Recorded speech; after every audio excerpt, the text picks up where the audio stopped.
Doctor, இப்போ நீங்கள் சொன்னது போல் உங்கள்ட்ட ஸ்டாட்டிஸ்டிக்ஸ் அதிகமாக இருக்குது. அதாவது நம்ம வந்து இங்கே இருக்கக்கூடிய ஃபேக்ட்ஸை வந்து அங்கே பேசுறதுக்காக அங்கே போயிருக்கீங்க, பேசியிருக்கீங்க. அதே எதிர்த்தரப்பில் வந்து எந்த விதமான ஸ்டாட்டிஸ்டிக்ஸ் கொடுத்து பேசின மாதிரியே நமக்கு தெரியல. ரெண்டாவது, பல வினோதமான கருத்துக்கள்லாம் அங்கே பதியப்பட்டது இல்லையா?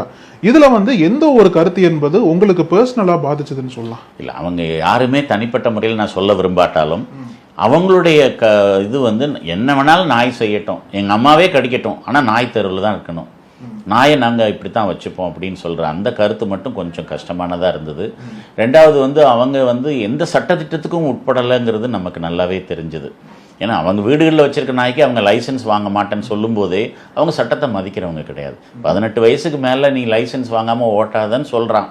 குழந்தைங்க போனால் அப்பா அம்மாவை பிடிச்சி உள்ளே வைக்கிறாங்க. இன்றைக்கி குழந்தைங்க போய் ஆக்சிடென்ட் ஆனால் அதே மாதிரி தான் இவங்க பொறுப்பு இல்லாமல் இருக்கிறது தான் நம்ம பார்க்க முடிஞ்சுது. அதனால் என்னை பொறுத்தளவில் இந்த நாய் ஆர்வலர்கள்னு சொல்கிறவங்க வந்து நிச்சயமாக சட்டத்துக்கு உட்பட்டு நிற்கிறவங்க இல்லைங்கிறத பல்வேறு இதில் அதிலே ஒரு கருத்து. இன்னொன்று, இவங்க ரோட்டில் நடக்கும்போதாவது அவங்க அதை ஃபாலோ பண்ணுறாங்களா?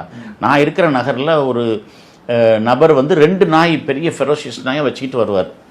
நம்ம வாசல்னா நம்ம வீடு தப்பிச்சுது, இல்லைன்னா நம்ம வீட்டு வாசலில் நாஸ்தி பண்ணிட்டு போயிடும். அந்த விஷயம் எனக்கு ரொம்ப பாதித்த விஷயம். எனக்கு நல்லா படித்தவங்க, நல்ல நாயை வளர்க்குறீங்க, அந்த நாய்க்கு ஒரு சுத்தமான இடம் தான் தேவைப்படுது. அது அடுத்த வீட்டு வாசலாக தான் இருக்குது. நான் என் வீட்டிலேருந்து பைக் எடுத்தாலோ இல்லை நான் கால் ஷூவை போட்டு ஹாஸ்பிட்டல் வரேன்னு வந்தாலும் நான் அதில் தான் மிதிக்கணும்.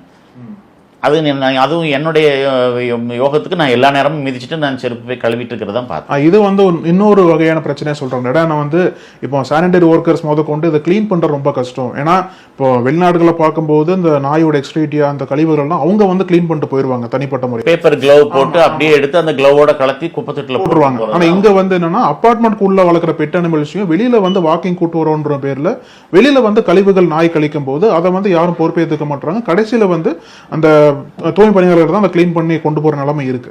இப்ப இந்த புரிதல் எதற்காக வரமாட்டேங்குதுன்னு நினைக்கிறீங்க டாக்டர்? அதான் எனக்கு அந்த விஷயம் தான் புரியல. அவங்க நாயை நேசிக்கட்டும், தப்பு கிடையாது, குழந்தை மாதிரின்றாங்க, தப்பு கிடையாது.